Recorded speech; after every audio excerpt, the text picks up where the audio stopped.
Andrew, you sat down for an exclusive interview with French President Emmanuel Macron.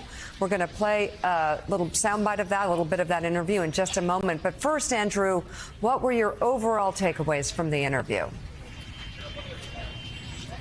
You know, we talked about a lot of things, including geopolitics, jobs, actually the idea of wealth and trying to create billionaires here in Paris, frankly, and the criticism of wealth and inequality in this country. We got into a whole discussion about Gaza, and we also got into a discussion about China and the relationship between the U.S. and China, which is, I know, an issue that Joe and I have talked about before. But I think the issue that we're going to try to show a clip of right now has to do with how he's thinking about what would happen if a former President Trump becomes the president again, and how that might relate, for example, to the Paris Climate Accord.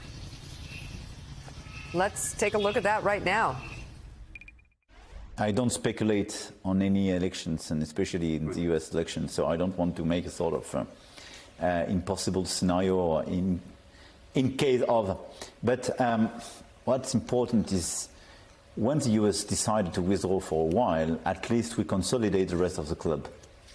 And this is a period of time we used to have Turkey, Russia, and some others to stick to the agreement and sign and ratify. I think it would be a big mistake for U.S. It would be a big mistake for the planet, but big mistake for U.S. because the U.S., if the U.S. decides to leave Paris Agreement, it will be a perfect occasion offered to big carbonized economy not to do their fair share of the You worked with him before, so what did you learn about working with him? Do you think that there would be a way to persuade him to remain in it? Sometimes I succeed, sometimes I failed. So I'm very humble. I have no answer to that. I do my best, and I will do my best to convince him if he were president, and I do my best to convince when I think this is a good idea as well, President Biden, and we work very closely and very well with this administration. But I think the U.S. as a first economy of this world has a very important role to play to decarbonize its economy. I'm curious, Andrew. That's, of course, a president on Donald Trump. What about on the United States in general? I've noted a sense of defiance against the United States,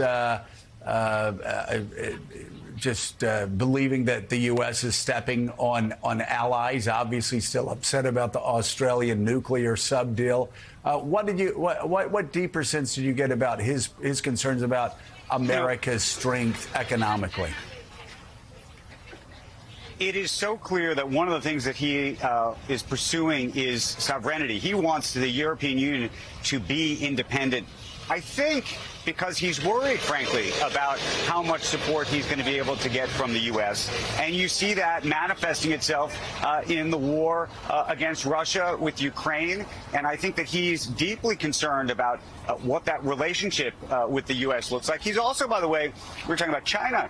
He's deeply concerned about the way we, the U.S., speaks about China as an enemy in some cases, and the idea that ultimately we're going to all have to have some kind of relationship to get things done, including around climate change and the like. But I think there is this idea that seems to pervade all that he talks about of trying to be sovereign, of trying to be independent, because he's not sure whether the support is going to come from allies in the future the way maybe it had in the past.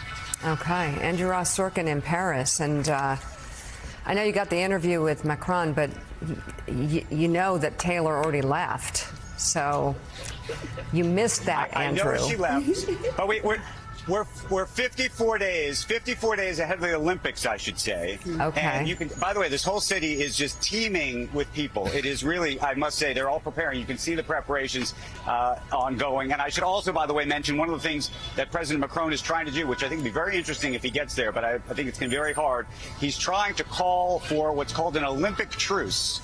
between Ukraine and Russia during the Olympics. This goes back. There's a the idea of an Olympic truce goes back to the ancient Greek days. Putin is not going along with it, but he actually got President Xi of China to publicly declare that he would like a truce during the Olympics. Of course, it would only be temporary. So we'll be watching that story play out geopolitically as we get closer to the Olympics. All right, Andrew, thank you very much. And you can see Andrew Sorkin's extended interview with President Emmanuel Macron tonight at 8 o'clock Eastern on CNBC.